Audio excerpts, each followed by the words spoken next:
Soy Ale Soria, un ser humano aprendiendo a disfrutar la vida en armonía. Mi vocación es contribuir a una mayor plenitud y realización en el ambiente laboral. Compartiré en este espacio contenido que pertenece al modelo educativo de semiología de la vida cotidiana desde mi experiencia empresarial de más de 17 años en colaboración, integración y liderazgo. Bienvenidos. Hola, bienvenidos. El día de hoy vamos a hablar de la actitud. Me acompaña Gaby Pérez. Hola, hola, buenas tardes, Ale. Adelante, Gaby, platícanos, ¿qué es una actitud? Bueno, este tema me entusiasma mucho, Ale. Es que todos los temas me entusiasman, ¿no? Pero en particular este de la actitud, porque al final de cuentas, Ale, una actitud es la perspectiva que tenemos frente al mundo, es una cosmovisión, es la manera en la que yo considero que son las cosas o que deberían ser. Entonces, imagínate, Ale, decía una guía de meditación que teníamos en común, somos un manojo de actitudes, somos un manojo de comportamientos. ¿Qué es, al final de cuentas, una actitud o cómo está hecha una actitud? Una actitud está hecha de pensamientos, de creencias y de valores. Es decir, ¿qué estoy creyendo de la situación? Y estas creencias, bueno, pueden venir como lo veíamos en el tema de la tolerancia desde nuestros círculos familiares, culturales, sociales, lo que pensamos, lo que deducimos a través de las situaciones que vivimos y lo que vamos valorando a lo largo de la vida. Esto es una actitud y de estos tres aspectos están hechas nuestras cosmovisiones frente a la vida. Entonces, bueno, Ale, me gustaría compartirte un caso con una consultante. Uh-huh. Esta consultante tiene la situación de una actitud, pongámosle aprensiva frente al tema del dinero. Okay. Esta chica tiene cierta preocupación, pongámosle el nombre de Marta, si te parece bien. Uh-huh. Marta tiene la preocupación de programarse económicamente, ¿no? Poder gestionar sus recursos económicos. Y entonces cuando le empieza a resultar situaciones, por ejemplo, que se le descompone el carro, empieza a ponerse muy tensa, muy nerviosa. Pero pareciera que es como un hilito, ¿no? Que empieza con la descompostura del carro, pero luego sigue la descompostura de la computadora, okay, o de su disco duro, o de alguna avería en su casa. Y entonces pareciera que Marta se va enfrentando a situaciones en donde esto no está programado y le van surgiendo gastos. Y esto la saca como de quicio, Ale, su actitud es de aprensión, muy nerviosa, muy estresada de qué va a pasar, ahora cómo voy a cubrir todos estos imprevistos y además a pagar los gastos fijos que ya de por sí tienen, ¿no? Yo creo que nos podemos ver muy identificados con Marta, porque ajá, todos alguna vez en nuestra vida hemos sido sensibles a esta parte económica, claro, a tener una programación. Uh-huh. Y a que esta planeación se ve alterada y entonces, dependiendo de la personalidad, pues cada quien lo vivirá de diferente forma, pero habrá una actitud, me atrevo a decir que disfuncional como okay, respuesta si no lo hacemos en conciencia. Claro. Vamos a tratar de sacar el triángulo, ¿te parece, Gabs? Sí. Entonces vamos a ver, ¿cuál es la actitud central de Marta? Estrés, aprensión, nerviosismo. Perfecto. ¿Y qué piensa Marta?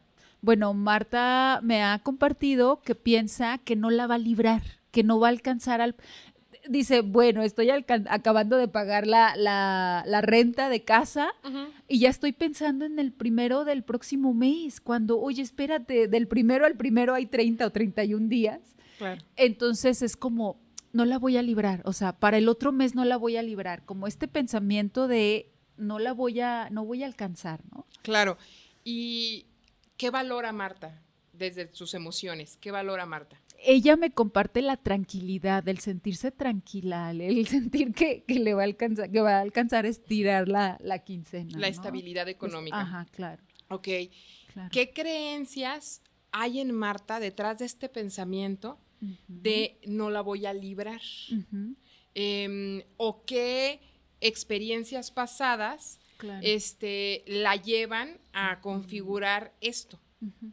Fíjate que muy interesante, Ale. Marta me comparte que generalmente en casa con papá y mamá Dice, Gaby, en realidad nunca nos quedamos sin comer, ni nunca nos faltó ropa, ni nunca se fue la luz, ni el agua, ni nada, pero mi mamá era muy aprensiva a cuando el día a día, ¿no?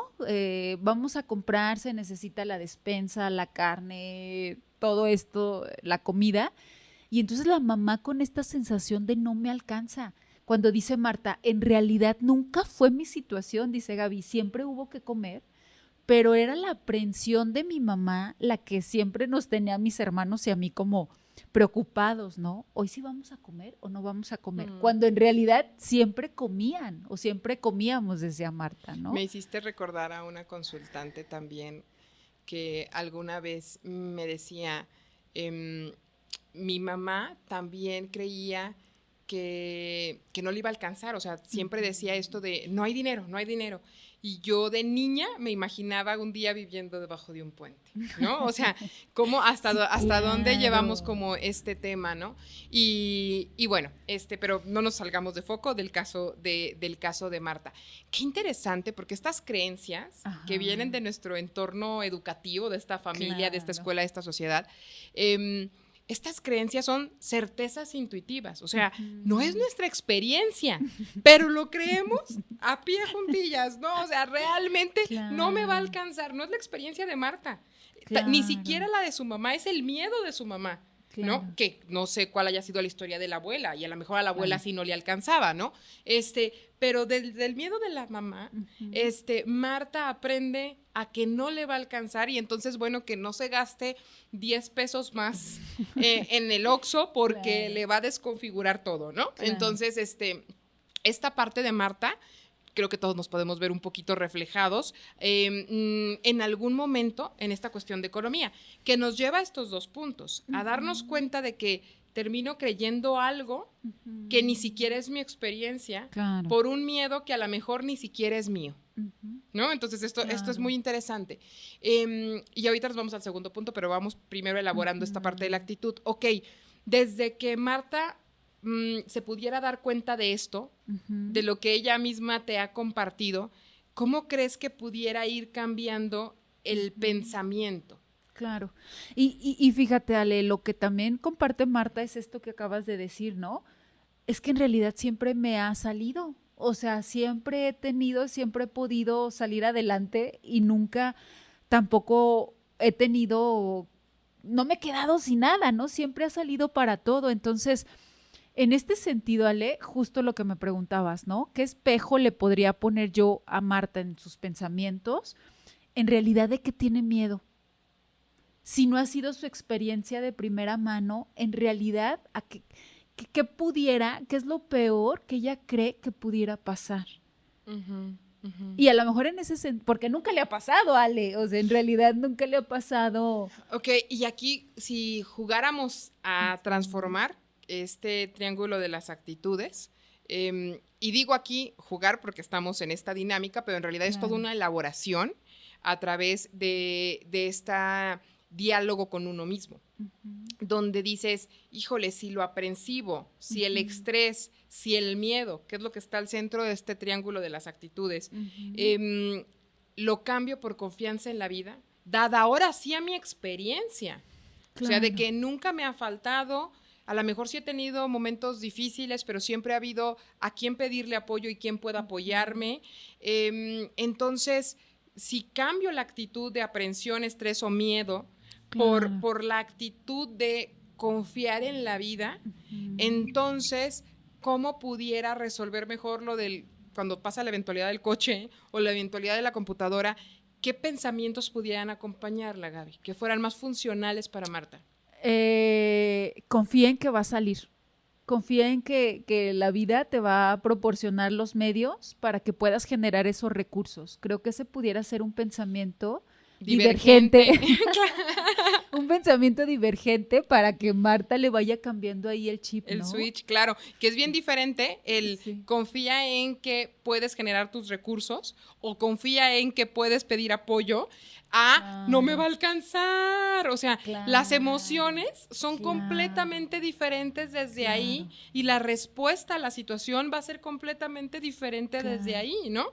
Sí. ¿Sí? Sí, o confía en que puedes pedir apoyo, ¿no? Como decías tú, a lo mejor ni siquiera es una posibilidad para Marta ¿cómo voy a pedirle a alguien que me apoye, ¿no? Algún familiar, algún amigo, pero a lo mejor ni siquiera lo concibe, Ale. Lo vive muy en soledad la aprensión, el nerviosismo, el estrés, versus esta confianza, ¿no? Entonces, creo que pudieran ser pensamientos adecuados, Ale, estos pensamientos divergentes de confía en que vas a generar el trabajo, el recurso para poder salir adelante. Confía en que eres capaz de tener la confianza de solicitar ese apoyo a alguien, ¿no? Claro que esto también te lleva una congruencia. No es confía nada más por confiar. Es confía Claro. Y tú también trabaja en estas finanzas sanas. Claro. Confía y tú también trabaja en cómo generamos más. Confía y tú, o sea, hay que hacer algo en congruencia.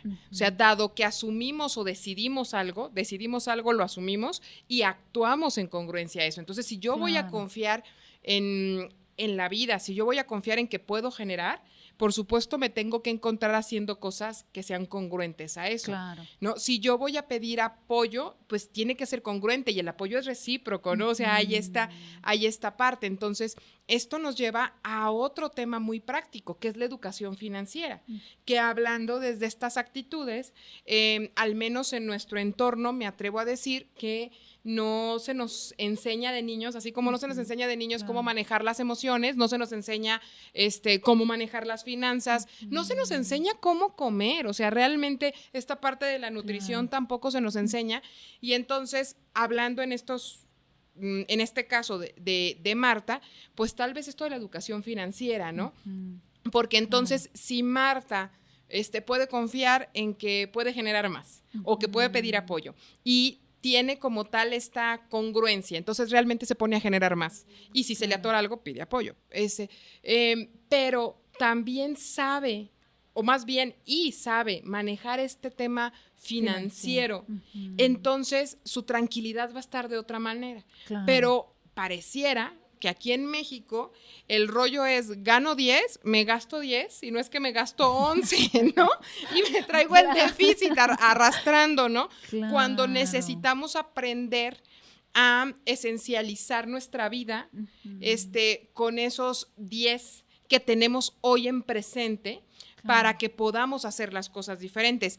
Y aquí hay algo que yo he dicho mucho en la parte empresarial. Cuando alguien dice es que no me alcanza, por supuesto que si te pagaran el triple tampoco te alcanzaría, porque si no aprendemos a tener esta estructura financiera, ¿no? No vamos a lograr que lo que tengamos nos alcance.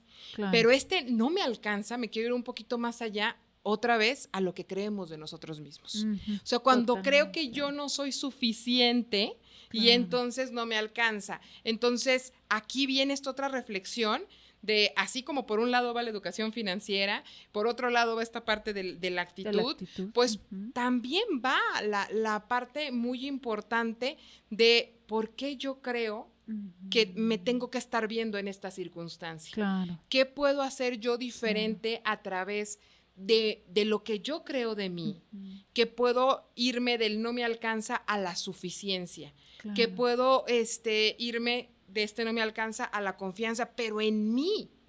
Porque ahí está este punto fino.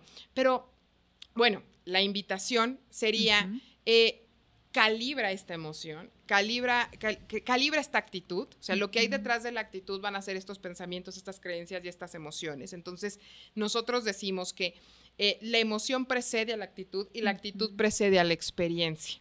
La experiencia te va a dar en la medida en la que tú te entregas a la experiencia. Si tú te entregas a la experiencia desde una emoción displacentera, con una actitud de pocos amigos, bueno, todos sabemos qué va a pasar con esa experiencia, ¿no? Y también sabemos qué pasa cuando a lo mejor las condiciones no son las más adecuadas, pero trato de que esta emoción al menos sea, pues, esta paz, ¿no? Claro. Este bienestar, al menos conmigo. Y cuando tengo una actitud de más apertura o de más disposición, entonces la experiencia me permite ir viendo estas oportunidades, porque siguiendo con este ejemplo de Marta, pues Marta tal vez desde esta frustración, pues aunque tuviera posibilidades enfrente, no las vería. Exacto. Sí, y tocas ese punto maravilloso, Ale, del autoconcepto, ¿no? Del autoconcepto muy ligado a la autoestima. Si Marta se cree que es capaz de generar, capaz de tener estas finanzas sanas, que se cree merecedora o que le alcanza, que tiene los recursos necesarios para que le alcance, pues muy probablemente, como me cautiva como la relación, ¿no? Como la actitud, en la medida que las vamos transformando, estas actitudes, vamos ganando en confianza, ese autoconcepto de nosotros se va transformando, ¿no, Ale? Y cómo la experiencia, hasta que no vivimos esas actitudes en experiencia, hasta que no las transformamos, es que también vamos ganando en autoconfianza.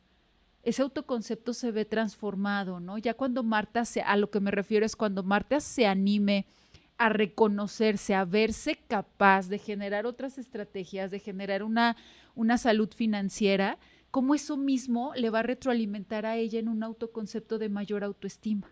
Claro, claro. Entonces, bueno, fascinante por donde veamos el tema de la actitud. Y si decimos, bueno, y este caso, ¿qué tiene que ver conmigo en el trabajo? Bueno, la productividad es la fuente de retribución por excelencia, pero más allá de eso, no podemos olvidar nuestra parte humana en el trabajo.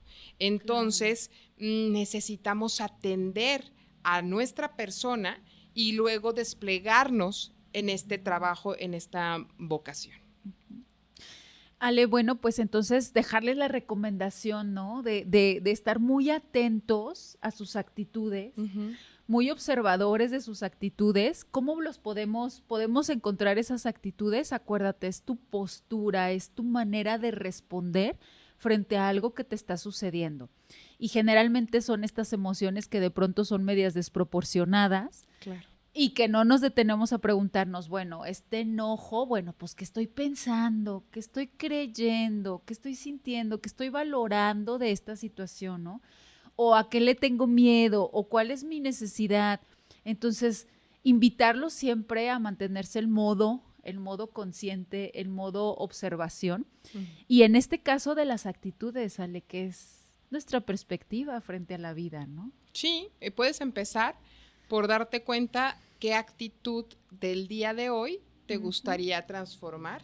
Claro. Y de ir revisando esos pensamientos y esas creencias que están ligados a esta actitud y cómo si pensamos diferente cambiamos también nuestra frecuencia vibratoria con relación a la emoción.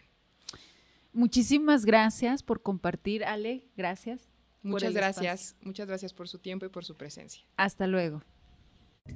Un líder analiza y comprende su contexto, logra la aceptación de su principio de realidad para poder guiar, inspirar, transformar, siendo consciente de sus creencias y significados con reciprocidad de líderes y colaboradores, siendo primero individuos plenos y confiables, construyendo empresas respetuosas, armónicas, con genuino interés en el desarrollo integral del capital humano, actualizando su cultura laboral y redefiniendo el éxito desde la realización y el servicio.